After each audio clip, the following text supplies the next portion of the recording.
Chers téléspectateurs, shalom. Bienvenue à notre tranche d'émission Écoute la voix de tes sentinelles. Très content de vous savoir nombreux en train de nous suivre. Nous sommes dans notre matinée scatologique. Alors, je suis content de recevoir encore aujourd'hui le révérend docteur Ebamba, que je m'en vais saluer tout de suite. Bonjour, docteur. Bonjour, prophète Patrick. Avec le docteur, nous allons échanger sur ce plateau dans notre thématique d'aujourd'hui qui s'intitule « Les livres scellés des Setsu ». Alors, je peux vous passer déjà le numéro. Vous allez nous écrire. Aujourd'hui, on ne va pas faire passer des appels. Donc, si tu as une question, vous envoyez le message. Je peux vous envoyer le message tout de suite là. 0 89 80 83 982. Je reprends. 0 89 80 83 982. Donc, avec ça, vous pouvez envoyer vos messages et on va donner sûrement notre invité, le docteur Christian, de bien pouvoir nous répondre. Donc voilà, nous revenons au docteur. Comment vous allez? Ouais, par la grâce de Dieu, comme toujours, hein, on est là au front, toujours là. Les livres scellés de Setsu, docteur, bien que vous êtes préoccupé, Makambe Bélé en tout cas, de bien sur le lot expressement pour y répondre à ma question au Tozanango sur ce plateau. Donc, concernant les livres scellés de Setsu, première question. D'abord, vous pouvez m'aider, excusez, j'ai fait la lecture d'abord. L'Apocalypse chapitre 5, verset 1, où nous tirons la thématique de notre émission d'aujourd'hui. Apocalypse 5, 1. Puis j'ai vu dans la main droite de celui qui était assis sur le trône un livre écrit en dedans et en dehors, scellé de Setsu. On s'arrête d'abord là. Ouais. On y reviendra après parce que la lecture est là. Ouais. Voilà, donc... Très sage de votre part. Première question. Les livres scellés de Setsu. Ouais. Et c'est ça les livres d'Apocalypse? Ou il y en a encore d'autres livres? Je ne sais pas si dans ces livres d'Apocalypse, il y en a combien? Ou les livres scellés là, c'est celle-là, l'Apocalypse. C'est pas. Donc, Moutoune Angwana. Donc, livre scellé de Setsu. Il y a un book d'Apocalypse. Donc, monsieur, c'est ça, et ça, ce qui dit, ça, trois, ça, quatre d'Apocalypse. Première question, Angwana, docteur, à vous de répondre. En tout cas, merci, prophète Patrick, pour la précision combien. Et elle va nous permettre aussi d'agencer, d'aller en profondeur pour éclairer, soit donner des points de vue qui ne viennent pas de nous, mais c'est que la Bible dit exactement. Alors, les livres scellés de Setsu, comme vous venez de le lire, dans Apocalypse, le 5e chapitre, d'abord, là, il y a au moins 5 livres. Là, je vous précise, les 5 livres que l'Apocalypse présente. Lorsque vous prenez Apocalypse, rapidement, vous prendrez ça, parce que vous m'avez provoqué avec cette question. Et vous prenez Apocalypse, le premier chapitre là. Allez, lis un peu, je crois, le 11e verset. Nous voyons le premier livre. Qu'est-ce qu'on nous dit? Apocalypse 11. Voilà.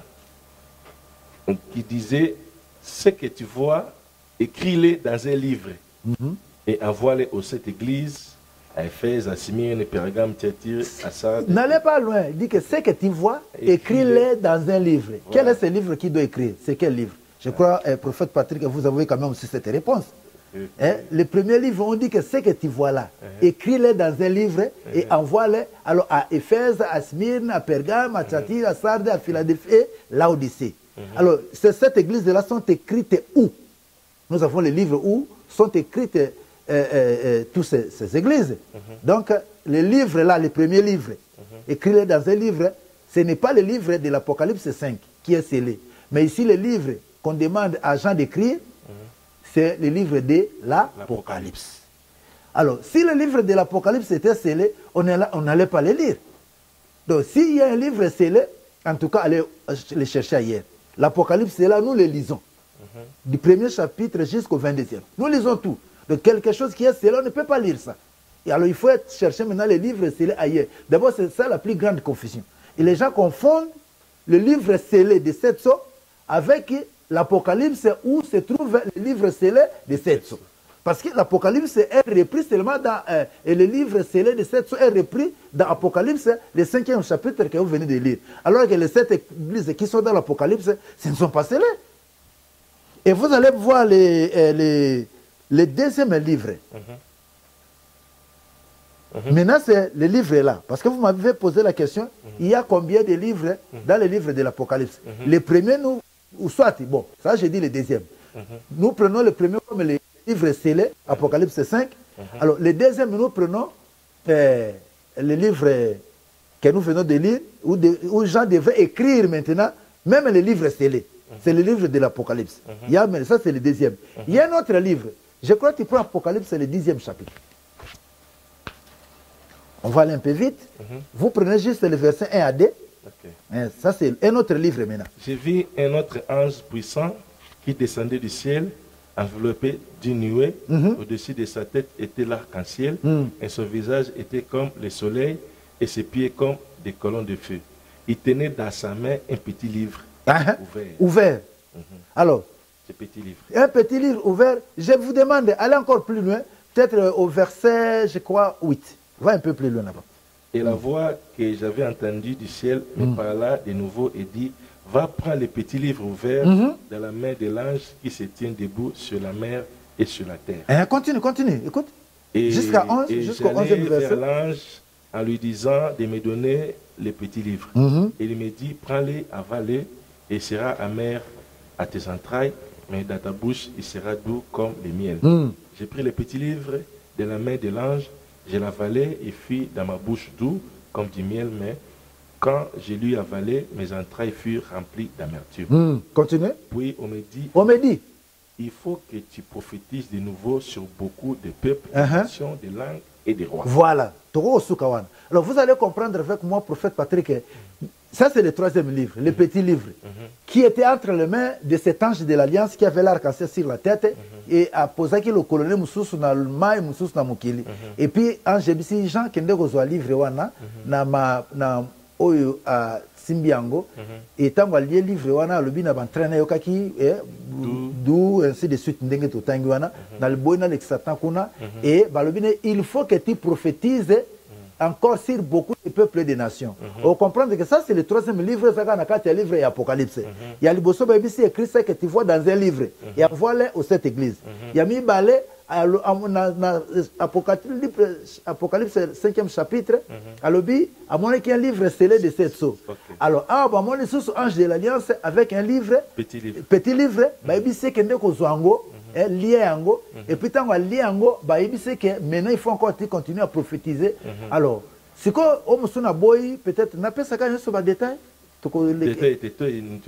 verset nango c'est comme les deux tikali ils allaient livre de vie na livre de vie de l'agneau.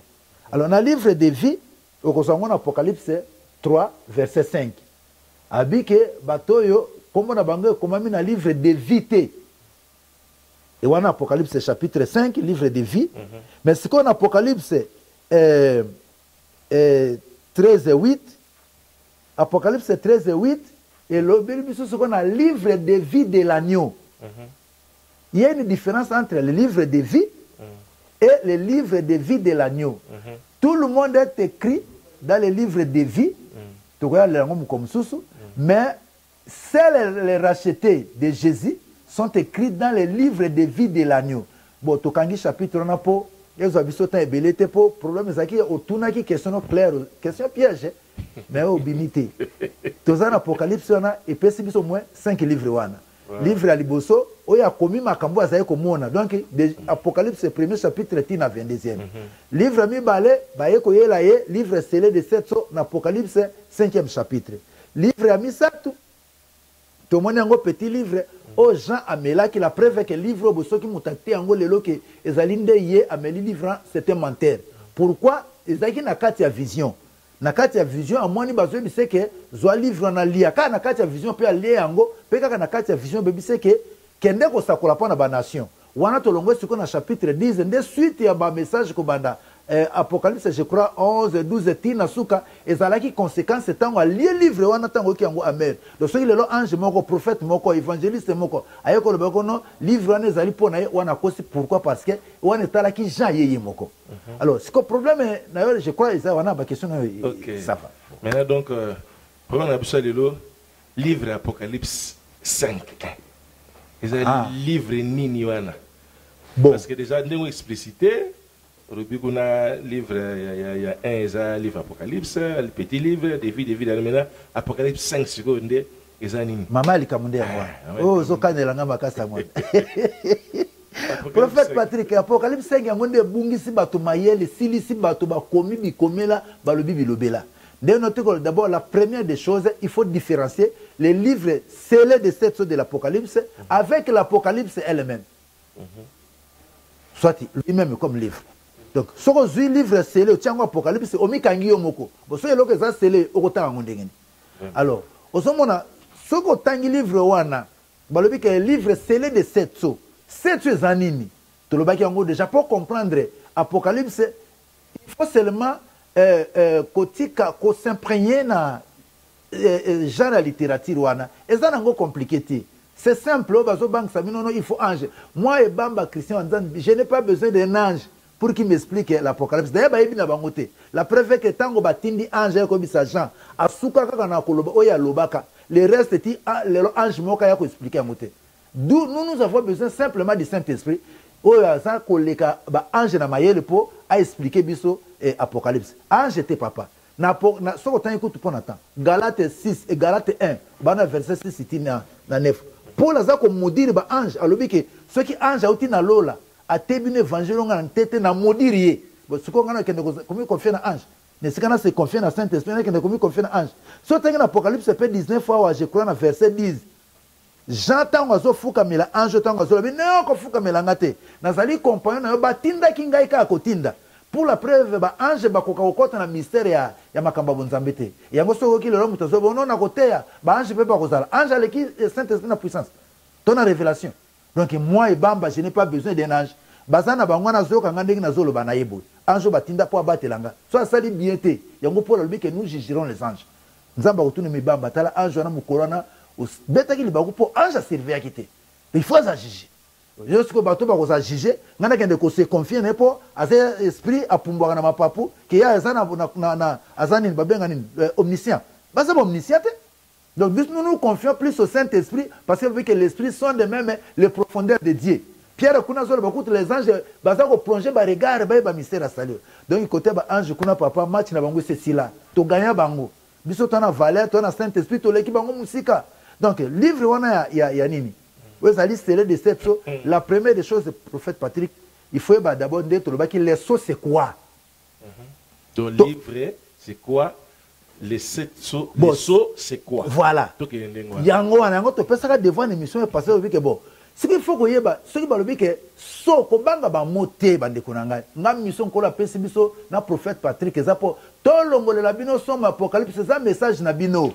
Ezali testament papa na bino atindeli bino. Mais tokuta na ba charlatan na ba devin ba éliminer ba lingi ba bimisa ba moke po yeba Apocalypse il faut ange.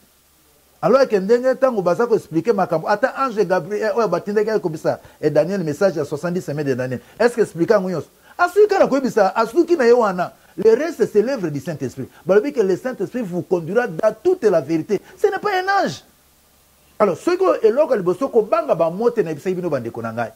C'est d'abord à comprendre les 7 sources. En d'autres mots, c'est quoi? 7 malheurs. Et surtout dans Lévitique, je crois, 23, déjà les 4 malheurs, ils ont identifié les 4 cavaliers. Si l'Obama déjà n'est pas le Bakango, ils ont 7 malheurs, et ils ont bêta, Mokili na tango, après enlèvement de l'église. Tango église, c'est ça le problème.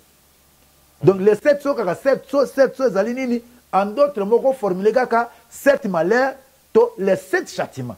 C'est comme on dit que le livre scellé de 7 châtiments. Si il y a un livre scellé de 7 malheurs, c'est comme malheur en ça abattre. C'est ça, au moins, c'est comme moi, exercice, on a manqué pour comprendre que si le livre est scellé de 7, ce n'est pas le livre en dire que dans la Bible, on comprend que tout ça dans le langage apocalyptique. Et les soins, c'est encore la bilembo, signe. Et puis, signe, lorsque le malheur frappe, et puis, quand il bilembo, il y a un pourquoi? Parce que lorsque ça frappe, ça laisse des signes. Et puis, il y a Docteur, si je vais bien comprendre, oui. Donc, on a 5 livres auto-énumérés dans l'Apocalypse. 5 livres énumérés dans 5. Dans l'Apocalypse 5, déjà, c'est le langage codé. Ils ont un livre. Soit un petit livre. Non. Même les petits livres, ils allaient à vision, mon état wana. Et tant qu'on a vision, en mélangeant la vision, et au même moment, bandi peut que ça colle ma cambo et mon gars commis ensuite. Et ça, sous livre en dire beauté. Qu'on ne vous trompe pas, bien aimé. Le livre scellé de 7 sceaux, ce n'est pas un livre qui viendra être écrit, je ne sais pas par quel prophète et quand. Si ça va être un livre en dire, on viendra l'écrire quand? Pour que ça édifie qui et quand? C'est un livre, il faut pas commander à la prophétie. Le seul livre qui contient les prophéties, c'est la Bible. Si vous voulez comprendre bien, ceux qui ont les livres, ils vont commander tout le temps dans la Bible. Quand ces prophètes ont commandé le livre, c'est de 7 fois qu'ils ont quitté. Tous les éléments, c'est que le livre est mort. Mais, pasteur, ce que c'est un livre qui est écrit, c'est en dehors et en dedans. Ils ont écrit. Ce que ils ont dit ce qu'ils ont écrit. Quand c'est ça, écriture, c'est-à-dire c'est irréversible et qu'on change de on balolango na forme yo soko sala eza bongo ko tikala ka bongo c'est-à-dire écriture wana zanini o ba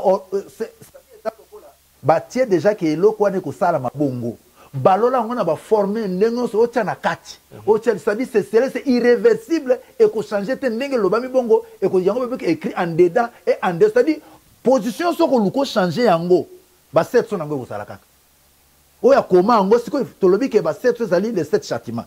Alors les 7 châtiments là oya kangas livre style wana. Et nazo senga bino ba tobo zola ndala biso tina suka. Pour na suka to prier.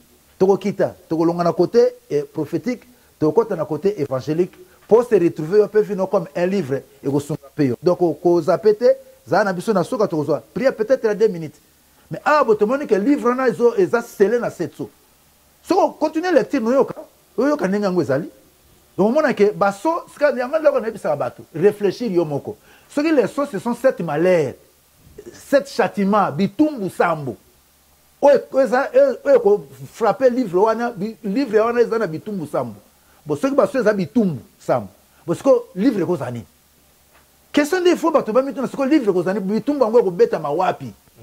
Livre ngo de côté bitumbu ko beta man. C'est une question comme facile, tant on réfléchit que bon, les alliés bitumbu sambu ya minene.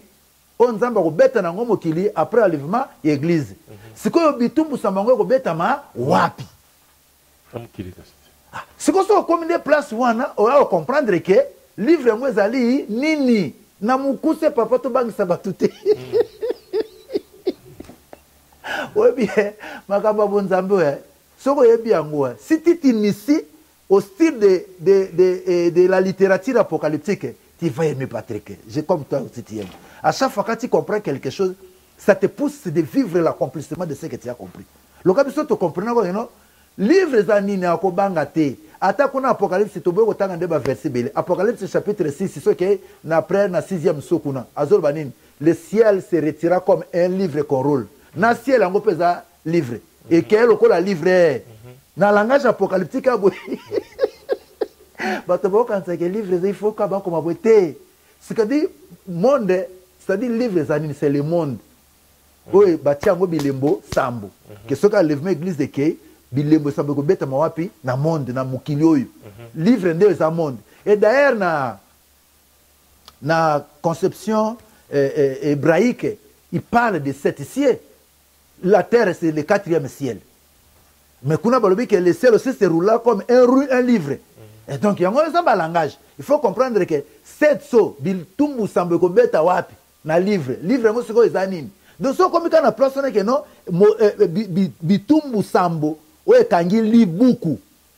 siko bandeko luka buku siko kosa buku ni eza livre te muto ko kosa bino ke aye ko révéler ngo non livre bible ngo moka ko le problème c'est que bato batanga ngandete siko bangisa bato siko ba mutu ko lo apocalypse ba mona ngo grave mais siko ba bandeko zo atanga ko méditer ba mona ke oh non eza no ka style o ba asali po ba présenter moi makamoko bo. En tout cas, chers téléspectateurs, de comprendre que non, les livres scellés de cette eau, les livres là, c'est la terre. Les livres là, c'est la terre. Cette eau, ils ont 7 punitions, 7 châtiments, 7 malheurs. Waouh! En tout cas, merci. Mon révérend, pour pourquoi ils allaient sceller explication. Pourquoi ils allaient sceller? Parce que nous avons tiango bongo bitumbu sambwane kubeta bokolongo nango te akanga bonke tango na avec ça après bitumbu sambwane okoka ko nango te eza scellé batango ndengane uti na nzambe yimo. Alors docteur Christian, maintenant eza scellé. Bon, maintenant là, moment où nous parlons, est-ce que c'est ça là, c'est déjà rompu? Nanango ko fungolango, est-ce que fungwami toto zelanano? Parce que déjà na yoka ki batumsuso prophète mort déjà c'est à fungolango. Prophète Branham. Alors, il y a c'est à fungolango, je suis perdu. Nengina yeba na zo éclaircissement wa, ce qui livre ango nananga ko fungolango, est-ce que c'est fungwami déjà ou pas encore? Bon, waranga na rotindo ba téléspectateur na bino na ndako. Zoaka livre dans Apocalypse chapitre 5. Biso to boy to ça l'interprétation particulière que la Bible parle. Tangela biso ka Apocalypse chapitre 5 wanoyo kabino moko. Ti banana première version na kitanango parce que to ko zota ko prier kitanango mona. Si je crois dans 6e verset. OK. Puis j'ai vu dans la main droite de celui qui était assis sur le trône un livre écrit en dedans et en dehors, scellé de 7 sceaux. Et j'ai vu un ange puissant qui criait d'une voix forte, qui est digne d'ouvrir les livres et d'en rompre les sceaux. Nana bongisama fungola buku wana. Ape abuka mibeko nini bilembo sambo wana. Et personne dans les ciels, ni sur la terre, ni sur la mer, ne peut ouvrir les livres ni les regarder. Sikoyo ko bisanga prophète. Ndenga moko zotanga na balobi prophète. Alobi ke nana se nana likolo mutu te. Et je plairais beaucoup de ce que personne ne fût trouvé d'ouvrir les livres ni de les regarder. Alléluia, parce qu'il n'y avait personne pour la livre et l'un des vieillards me dit, Alléluia, ne pleure point. Il y a une interprétation sur ma B, au bimisagana, vieillard que 12 Esaïa, il y a Israël, 12 Esaïa, apôtre, alors que j'ai un mot lila, vieillard, Paul. Ezaka Pierre, ezaka na. Loba interprétation mondingon. Biloba loba. Depuis René de Lyon kosa bangolo kwana na ba prophète loba comme non 24 vianes ali 12 apôtres de l'ayo na les 12 ceux qui patriarches d'Israël. Bien-aimé. Oh là là. C'est qu'on a bisaka Jean. Parce que Jean yemoko azali azape parmi 24 entiers. Mais azolé là. Je suis au verset 5. Et l'un des vieillards me dit, ne pleure point, voici les lions de la tribu de Juda, les rejetons de David, a vaincu pour ouvrir les livres. Et c'est 7 eaux. Et j'ai vu au milieu du trône Alléluia. Et des 4 êtres vivants et au milieu des vieillards, un agneau qui était là comme immolé. Il avait 7 cornes et 7 yeux. Qui sont les 7 esprits de Dieu envoyés par toute la terre. Il vint et il prit les livres de la main droite de celui qui était assis sur le trône. Encore main droite, il faut comprendre dans le langage eschatologique, main droite, quand lui prit les livres, les 4 êtres vivants et les 24 vieillards. Bon, ce qu'on on comprendre déjà que azolela nana kozwa livre nana kofungolela biso yango akata d'abord des démarches akata nanu ba soana bongo atanga pesu kona kata mais altanga tellement la kata na c'est ni prophète ni Moïse ni Abraham ni Branham ni el mutute oya kokai kofungola livre wana abi kaka yele lion de la tribu de Juda. Pourquoi yende alongi akufaki asekui asana pouvoir en d'autres mots qui peut rompre le sceau, qui peut ordonner le déclenchement de cette malheur. Yango en d'autres. On va changer nos formulations. Il y a question qui peut ordonner le déclenchement de cette malheur. Qui peut briser le sceau. Non, brisant. Oh, c'est Jésus lui-même. Yango la question. Le problème, c'est que taille à s'exécuter. Taille à briser yango à kolobake. Yango yo. N'attend si que y a bande exécution. Les 7 sceaux ont été déjà brisés. Mais l'exécution n'a pas encore commencé. Là où les gens s'embrouillent beaucoup plus. Pour preuve, je vous dis, le premier saut c'est quoi? Apocalypse 6, cavalier blanc. Que je continue. Deuxième saut, cavalier rouge. Que je continue. Troisième saut, cavalier noir. Que je continue. Quatrième saut, cavalier pâle. Bon, ce que ce n'est pas révélé. Et oh, totalement ce que ça dit. Donc vous comprenez que les 7 choses sont déjà révélées par Jésus lui-même. Ce qui aujourd'hui, c'est d'interpréter l'explication, il y a son mot comme on comprendre les années. Mais pendant qu'on révèle, je viens révéler 7 choses. Il y a révélé 7 choses. Mais le livre de l'Apocalypse, il y a un moment qui s'est révélé les 7 choses. Et ben, comme ça, le premier saut, c'est le cavalier blanc. Deuxième saut, cavalier rouge. Troisième saut, cavalier noir. Quatrième, pâle. Et qui est na 6, na 7e saut, et puis le sous série, 7 trompettes. Papa, la Bible a révélé mieux. Le problème aujourd'hui, c'est simplement d'interpréter par rapport au signe des temps et à côté de la Makambo, le Baba en Apocalypse, comment on a bilé Bango Sikoy. Et là, il n'y a pas de problème. Il n'y a pas de mots tabous. Parler de révélation, parler d'inspiration, ça c'est votre problème. Mais quand on intimide, ça n'existait pas. Exact. Parce que la Bible a révélé. Babandi autant que la Bible moko. Voilà, docteur, en tout cas c'est clair. Nous sommes vraiment enseignés. En tout cas, ça va bien. Maintenant, une préoccupation, une question me vient à l'esprit tout de suite là. Déjà, l'autre fois, par là qu'il y a Apocalypse, au lobby que le livre est réparti en 3 groupes. Oui. Ce que tu as vu, donc Apocalypse 1, 19, et ce que tu as vu, Apocalypse 1, des choses qui sont, Apocalypse 2, 3, et des choses qui viendront par la suite. Apocalypse 4, Ti, 22. Maintenant, Makambo, toujours le beau besoin d'Apocalypse 5. Besoin Makambo Goya. Et maintenant, à quoi cela nous concerne, nous, l'Église? Oh là là. À quoi cela nous concerne? Makambo est allé au début de l'Église. Quelle belle question. Déjà levé. Maintenant, Makambo est allé sur la ligne. Il celui qui lit et ceux qui entendent. Pourquoi? Parce que ceux qui ont raté en Lelo. Le prophète Patrick, vertant le verset Moukena Moutou, Zo Apocalypse 22, je crois, 22, ça doit être le 18e verset. Ça doit être 22. Tant que tu n'as pas question, il y a un Moutou. Tant que tu n'as pas Apocalypse 22, 18e verset. Ok. Je le déclare à quiconque attend les paroles de la prophétie de ces livres. Si quelqu'un y ajoute quelque chose, Dieu les frappera des fléaux décrits dans ces livres. Dieu les fera quoi? Dieu les frappera des fléaux décrits dans ces livres. Livre il y a Apocalypse. Ce que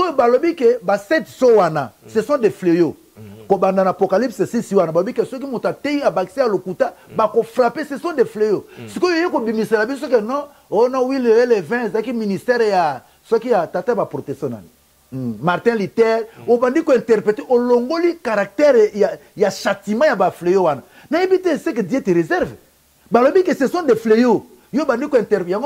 Il y a ceux qui m'ont dit que Apocalypse 6 et Banda, c'est un menteur et faux prophète. Et Banda non. Somo que Banda en activité et bandité. Mais sont déjà brisé, les sons sont connus, mais l'exécution tarde encore. Et c'est où nous attendons l'exécution. Mais ceux qui ont côté abus sont l'autre moyen. Parce que ce sont des fléaux. Autant que vous en avez ce sont des fléaux. Ceux qui ont bon, au moins, les téléspectateurs, Makambo, tu continues. Mais il y a la prophète Patrick parce que la télévision est bingonga. Il y a placé mon pasteur, il y a pris Nabino. Chers téléspectateurs, vous voyez le message de l'apocalyptique. Regardez-moi bien. C'est un message qui nous concerne. Ce qui est concerné l'Église au plus haut niveau. Pourquoi? Parce que nous avons bâti le Testament. Que ceux qui ont raté l'enlèvement, dans le Makambo Zoyelayo. D'où nous sommes obligés à véhiculer le message que Batoba se préparer, mais qui met l'avant que Makambo Salani et Okutabango. Donc, si vous saluez le prophète Patrick, au raté enlèvement, makambo tango ko banda siko to koti na ba so siko bandi et comme na exécution nango premier cavalier siko abimi alobi voilà otozo benga Antéchrist au Paul azolo bakuna na Thessalonique vous savez ce que les chrétiens fait qui ne paraissent qu'en son temps il faut bimanatane ndé wana manifestation ya Apocalypse chapitre 6 ya cavalier blanc bon to tika nango to yela ngona be mission sim bon à cause ya temps déjà question moko nazui déjà oui donc ezo cadré pe na temps to komi pas ozo répondre thème oyo les livres scellés de Setso docteur répond-nous sur le plan évangélique quelle leçon tu peux tirer sur les livres scellés voilà si le plan évangélique yango de nalingi merci en tout cas au mwana mayele penzebele nalingi au moins depuis to bandaki nano ko pesa bino pe ampleur kaka ko laksa ce qui est dit pour ce livre là mais toki ko kitsango pe si le plan évangélique pour na to te yango to vivre yango pe lelo monde ba ezali scellé na Setso wana et ko représenter moto salama na mabeli et ko représenter pe vie na onde ko nango zolanda biso le livre scellé de Setso ça peut représenter aussi ta vie scellée de cette malheur ko zoaka 7 1 de 7 mais 7 comme plénitude Jean Léli pourquoi moto ko fongola ngo azala kité ndeko nanga zwa vie no lokola le livre scellé de Setso par moment to ko makabongo ba problème lati yo scellé comme scellé de Setso prophète Patrick o leli moi ko bima ezate o lukande ko bo kenda gauche kenda droite moi ko bima ezate ezana makamsu na vie o ko yebisa mobali na yoki o yebisa mo sona yoki moi personne solution ezate et comme la kabiso ba vie na biso ba chers téléspectateurs comme ce livre là scellé de Setso lokola mota utana mabele et que nzamba cela qui mo kilo na cette malheur de même aussi na vie na biso par moment et comme la kabiso bongo mais heureusement bien que scellé de Setso alobi aluki ngona bisande ko baza desi ko bangati ata moni mikakatane lekindenge na te yindi ndenge nini ko bangati mama di na Bruxelles ko bangati parce que ate yindi ndenge nini mama bizi na États-Unis ko bangati balobi tanga lelaki amoni l'un des vieillards ebisie voici le lion de la tribu de Juda yenda longa azadi ya ko briser baso pe ya ko tanga na kati vino komama na makambo bien que omoko yeba ngote il faut que Jésus de Nazareth soka kiti na vino a briser ba malédiction nde batangi makambo malamu ba komelo réussite joie succès élévation mais yo moko yeba ngondengeni il faut que Jésus a brisé ngono monike atozo le landengeni le livre scellé de Setso et cause appel final ata soki ba brisa 5 ketikala de comme lion de la tribu de Juda kaka yende wazana makoki ya kobuka baswana ndeko nango zola nanga solo tika nango de to kobuka ngo siko na prière o bazana ngo 7 na lingina peso espoir ko se décourager te ezane loko mote ko le kanzamba ate tondi ma etondi Paul alobi et Jean alobi na leli natali na se natali na likolo ya ona bisa ba chrétien kolobate na komi na suka te suka na yo eza ya nzambe te parce que so lobi ko komi na suka eza loko za yo moko ndiro me makafine yo moko o zana nzambo sambela ko bi nkolo vie e komi osala donc langage ya koloba na komi na suka longolango lobaka vie sala siko mukile ba kozaka na bato bandimela yo donc abo Jean tellement lelaki a komi na désespoir mais ba yebi c'est voici le lion de la tribu de Juda yetango ba yebi c'est lion akanisika okende komona lion ngo soga ndenge nini mais à sa grande surprise de téléspectateurs akende gotala voici il avait un agneau qui était là comme immolé or Jésus-Christ comme roi yeko sauveté ayeko sauver biso comme agneau na croix de na croix parce non de konange zwaki solution kotozo mona kosuki ya sukati ezande siko nzamba sanini abanda musala na lingi to prier pour non de konangai bato so bazo mona ke vina bango et comment sceller vina bango et marcheté vina bango prophète Patrick eza lokola lié na ba mususu ko na 7 sauter cette peut-être mususu zalika na 300 ekanga pe vina yo mais parce que brisaki nyonso nazo pesa bino le message espoir parce que tozolo bana kamba apocalypse dans une émission passée dans le vie, Apocalypse, il y a 3 parties. Les choses que tu as vues, à mon avis, Jésus-Christ comme ancien des jours. Les choses qui sont, eux, les 7 églises. Dans les choses qui viendront après, tu as 3 parties. Il y a 3 parties dans le tabernacle. Tu as lié très saint, les choses que tu as vues, Jésus dans sa gloire, et dans le lieu saint. et les choses qui sont les 7 chandeliers, les 7 églises, dans les parvis, les choses de Dior, la guerre, la trouble, les alikoya. Vous voyez, on a le bien mot prophète Patrick, na kanisi di sous nini makambo salami a tremblement de terre. Au moins, il y a des conséquences. T'as les ça en Turquie. Après, il y a 41 000 morts. Mais au Balobé, il y a la 7e coupe. Il y a des chrétiens qui ont raté makambo et ça passe. D'où les gens ont bien abîmé le lot. Pour ça, il faut comprendre que tout peut ça. Qu'on demande à pas Jésus. Ceux qui ont monnaie qui sont soukaki. N'enga gens pas les laki. Yo pour les limingi. Mais les lots papa, maman, n'a pas besoin que net au fandiao. De mon prophète Patrick. Pour ma bonne délite aux abanyamani tumba. On a nzambe kota tsabi solution makasi ko la nande to le apocalypse beauté. So ça na likambezo tungi so benga biso ata na pembeni. To bonde la pono ko mona ke baso o e kanga vina yo na soki 7 so. Mususu peut-être au tika na 5, mususu peut-être na 7 ko. Okoza na porte, okoza na Australie, okoza wapi mais vie marchakate. Jean lela ki bebe bise ko banga te. Yesu alonga. Na so biso pe ko banga te. Quel que soit molili ya butu ya mikakatana. O e lati vina yo. Lelo Jésus wana to saka prière mukuse. Jean peut se long.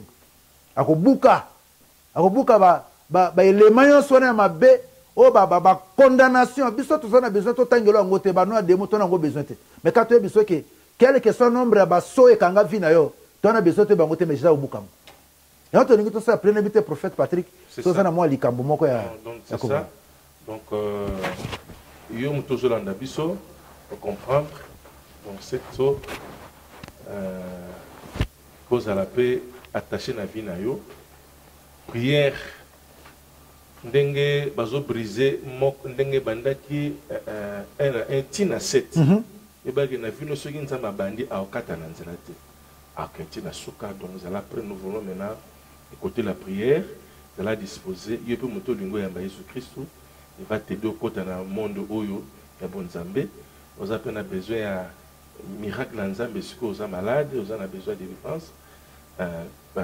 Pasteur Azo peut sa prière sur et après on peut sa contact numéro et tout. Donc bon, na lingina prier pour on de korangozo na biso na télévision.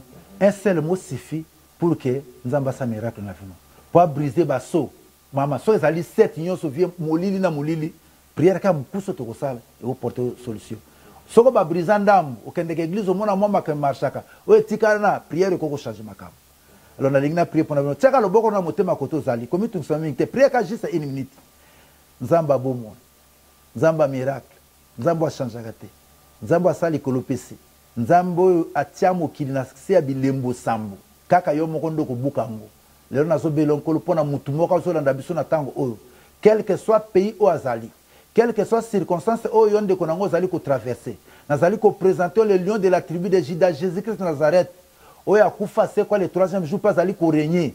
Oya ye azali digne pour briser bilake limabe ya bakoko na yo. O balobelo ya mabe quel que soit dire nango, quel que soit moto lobango wa leki nzambe na makasa salite. Yango na kombo na Yesu.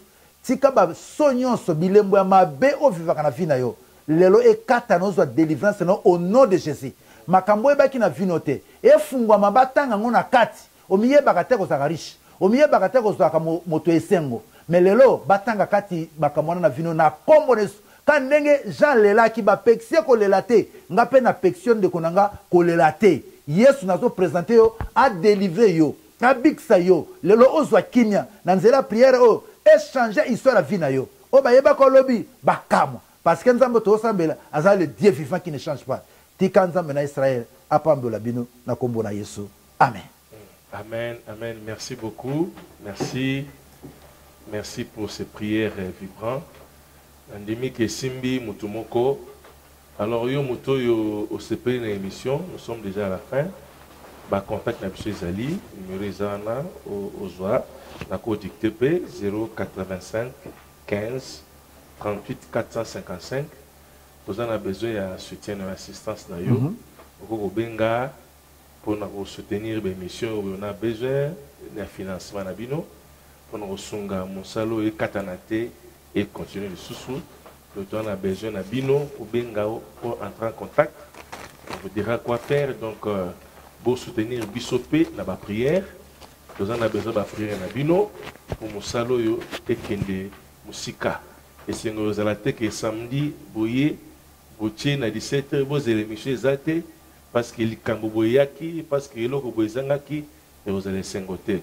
Puis nous avons soutenir les musiciens, les joueurs, les nani, les boxeurs, comme il peut soutenir l'évangile, et le Seigneur ne manquera pas de vous bénir. Donc, sur ce mot, tout comme il a soukata, on a touché la fin.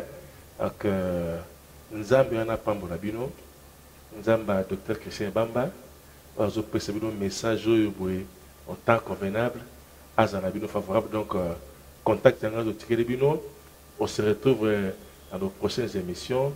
Que Dieu vous bénisse. Bye bye, bye bye. Restez dans la paix du Seigneur.